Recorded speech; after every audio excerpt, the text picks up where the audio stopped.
There has been unrest in the country Kenya following the relationship between the first-in-command William Samoei Ruto and his deputy Rigathi Gachagua as the rift between them continues widening.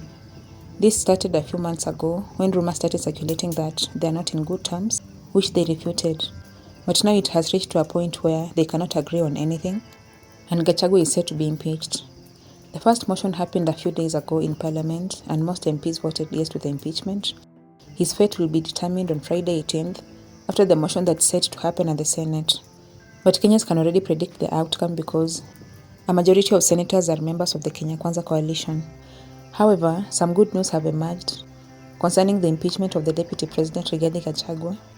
A proposal to change the law governing the impeachment procedure is set to be presented to the Parliament with suggestions that it should be a referendum where citizens are the ones to decide whether a particular leader should be impeached or not, changing the previous law that allowed for leaders in power to decide the fate of any of their colleagues who is supposed to be impeached. Manyata constituency member of Parliament Gitonga Mukunji made this suggestion while attending a church service, stating that he will present his opinion in Parliament and make sure to follow up until it's accepted. Quoting what he said, "I will present this proposal to change the law governing impeachment. This law must be changed so that when someone is supposed to be impeached, it becomes a referendum to allow Kenyans to decide and not us leaders. We have to change the impeachment process.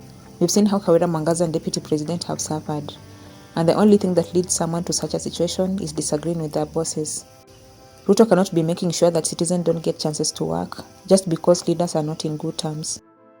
This comes as good news to Gachagua because he tried all means to save himself from the impeachment, including asking his boss William Ruto for forgiveness, begging him to stop the impeachment proceedings, and explaining the source of his wealth, but none of them worked. Reports have it that there is a strong coalition that has been formed by President William Ruto and Raila Odinga, whose main aim is to send DP Gachagua home. As Gachagua's fate is set to be known by next week Friday, October 18th, another powerful union is being planned in preparation for the 2027 election. Big names of beneficiaries in that union led by Raila Odinga and Ruto have already been mentioned, according to reports by Taifa Leo newspaper. Ruto and Raila have recently been seen working together closely, leaving Gachagua in the cold.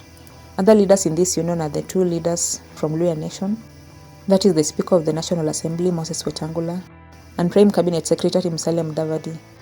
The rest are Ali Hassan Joho, Alfred Mutua, and Aden Duale.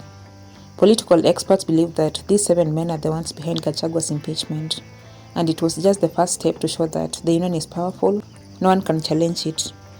Gachagua's impeachment will have a huge impact not just on him, but on Ruto and the entire country. Although for now we just have to wait and see how things will unfold.